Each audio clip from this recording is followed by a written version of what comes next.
What if one of the greatest legends in human history wasn't just a legend? What if the tale of a mighty civilization, far more advanced than we ever imagined, wasn't fantasy, but forgotten reality? Atlantis. A city described as rich, powerful, and stunningly beautiful. A place with technology so advanced it bordered on magic. A culture so powerful it dared to challenge the gods. And in a single day and night, it vanished beneath the waves. Plato, the ancient Greek philosopher, was the first to speak of it.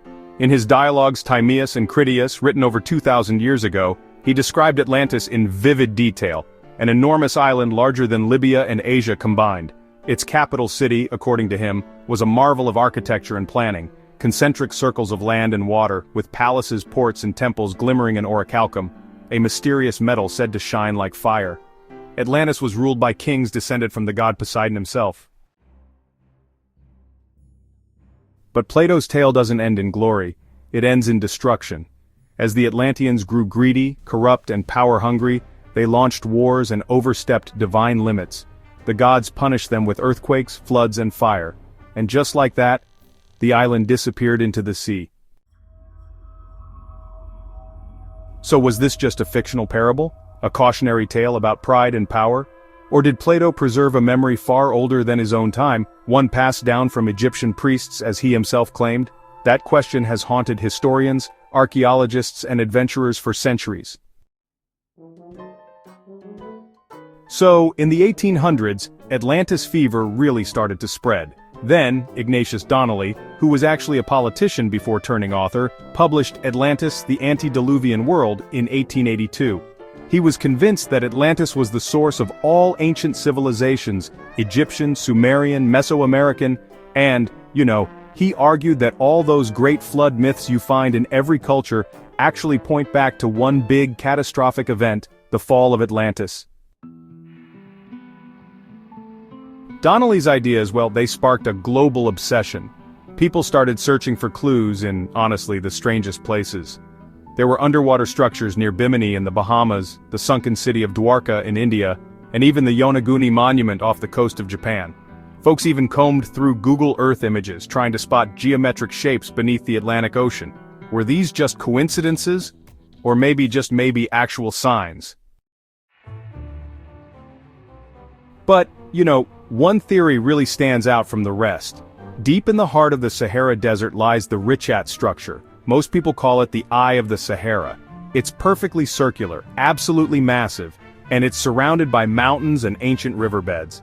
When you look at it from above, it almost exactly matches Plato's description of Atlantis. So, could it be that Atlantis wasn't actually sunk, but buried, hidden, not under waves, but under sand? And then there's Thera, modern-day Santorini, a volcanic island in the Mediterranean. Around 1600 BCE, it exploded in one of the largest eruptions in human history. It caused tsunamis, earthquakes, and possibly wiped out the Minoan civilization. The timeline fits, the destruction fits. Could Thera have been the true Atlantis? If Atlantis did exist, it raises a deeper question. What kind of knowledge did they possess? Some believe they harnessed natural energy from crystals or the Earth's magnetic fields. Others speculate they understood astronomy, geometry, and engineering far beyond their time. Imagine a city where energy was clean, architecture was harmonic, and people lived in balance, until greed took over. This leads to a chilling thought.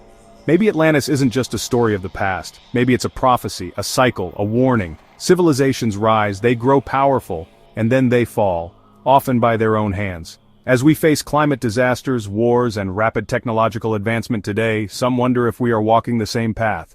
Are we Atlantis reborn? And what about the survivors? If any Atlanteans escaped, where did they go? Could they have sailed to Egypt, South America, or Mesopotamia, carrying with them advanced knowledge that seeded early civilizations? The pyramids, the megaliths, the myths of sky gods and sunken lands? Are these fragments of Atlantis echoing across cultures? Mainstream science still sees Atlantis as a myth, a symbolic story, but history has proven time and again that myths often contain truth. Troy was once a myth. So was the Amazon rainforest's lost cities, until they were found. So, maybe, just maybe, Atlantis is real. The ocean covers over 70% of our planet, and we've only explored a tiny fraction of it. What secrets still lie beneath the waves? What ruins rest beneath layers of sand and silt waiting to be uncovered? Whether Atlantis was a real city, a blend of old memories, or just a tale meant to warn us of our own downfall, its story still resonates. It forces us to ask hard questions about who we are, where we came from, and where we're going. So next time you hear the name Atlantis, don't just think of fantasy, think of history, think of what we've lost, and what we might find again. This is Digging the Unknown. Subscribe for more ancient mysteries, lost civilizations, and forbidden truths.